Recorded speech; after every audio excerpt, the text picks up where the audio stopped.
గారు వేదిక మీద ఉన్నటువంటి మిగతా పెద్దలు మిత్రులు అందరికీ కూడా పేరు పేరున ధన్యవాదాలు. మిత్రులారా, ఈరోజు భారత కమ్యూనిస్టు పార్టీ 100 సంవత్సరాలు 99 సంవత్సరాలు పూర్తి చేసుకొని 100 ఏళ్లలోకి అడుగుపెట్టినటువంటి ఈ సందర్భంగా మన నాయకులు అనేక విషయాలు చెప్పారు. మరి ఈరోజు దేశంలో ఒకటే గమనించాలి. ఈరోజు రామకృష్ణ చెప్పినట్టు ఈ దేశంలో అలుపెరిగినటువంటి పోరాటాల చరిత్ర కలిగినటువంటి పార్టీ భారత కమ్యూనిస్టు పార్టీ. మరి భారత కమ్యూనిస్టు పార్టీ మరి ఈరోజు అనేక రకాల సమస్యల పైన మరి ప్రశ్నించేటువంటి గొంతు ప్రశ్నించేటువంటి పార్టీ కమ్యూనిస్టు పార్టీ. ఈరోజు దేశంలో మోడీ అధికారంలో ఉన్నాడు. మనందరికీ కూడా తెలుసు. గతంలో మోడీ రెండోసారి అధికారంలో ఉన్న సందర్భంగా మరి ఏం చేస్తారు ఇవాళ?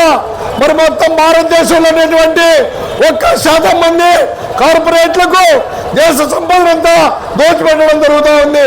1% ఉన్నటువంటి కార్పొరేట్ల దగ్గర 99% సంపద పోగైంది.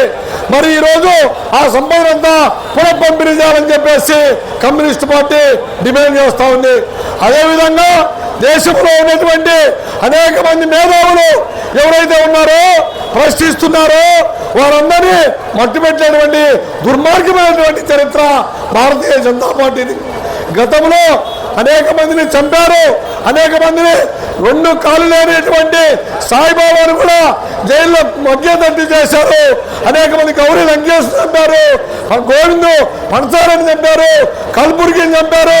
అంటే ఎవరైతే ఈ గవర్నమెంట్ను, ఈ మోడీ విధానాలను, ఈ మతోన్మాదుల విధానాలను ఎవరైతే ప్రశ్నిస్తారో వాళ్ళందరినీ కూడా మట్టుపెట్టడానికి ఈ బీజేపీ ప్రయత్నం చేస్తూ ఉంది. ముఖ్యంగా సోదరులారా, ఈ దేశంలో చూడండి, మహిళల పైన జరిగినటువంటి అత్యాచారాలను ఏ పార్టీ అయినా ప్రశ్నించిందా అని నేను అడుగుతున్నా. మణిపూర్లో మహిళల పైన మరి అరాచకత్వంగా కిరాతకంగా మహిళలు చంపితే ప్రశ్నించిన పార్టీ భారత కమ్యూనిస్టు పార్టీ. మరి అదేవిధంగా ఈరోజు దేశంలో అనేక చోట్ల దళితుల పైన దాడులు జరుగుతున్నాయి. మరి అనేక మంది మైనార్టీల పైన దాడులు జరుగుతున్నాయి. మరి ఎవరు వీటన్నిటికి కారణం?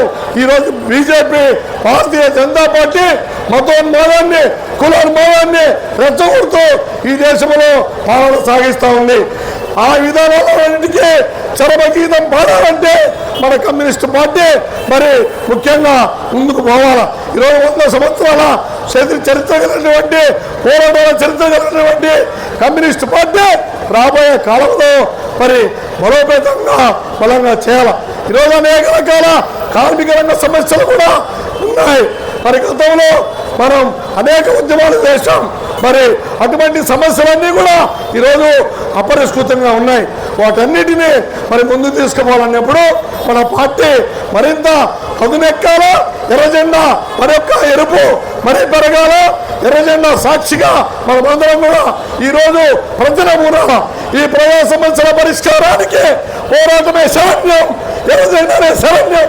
ఈ దేశంలో మతోన్మాదాన్ని ఎండగట్టాలంటే ఎర్రజెండా పార్టీ మనకు ముందు తీసుకుపోవాలి అని చెప్పేసి మీకు అందరికీ విజ్ఞప్తి చేస్తూ సెలవు.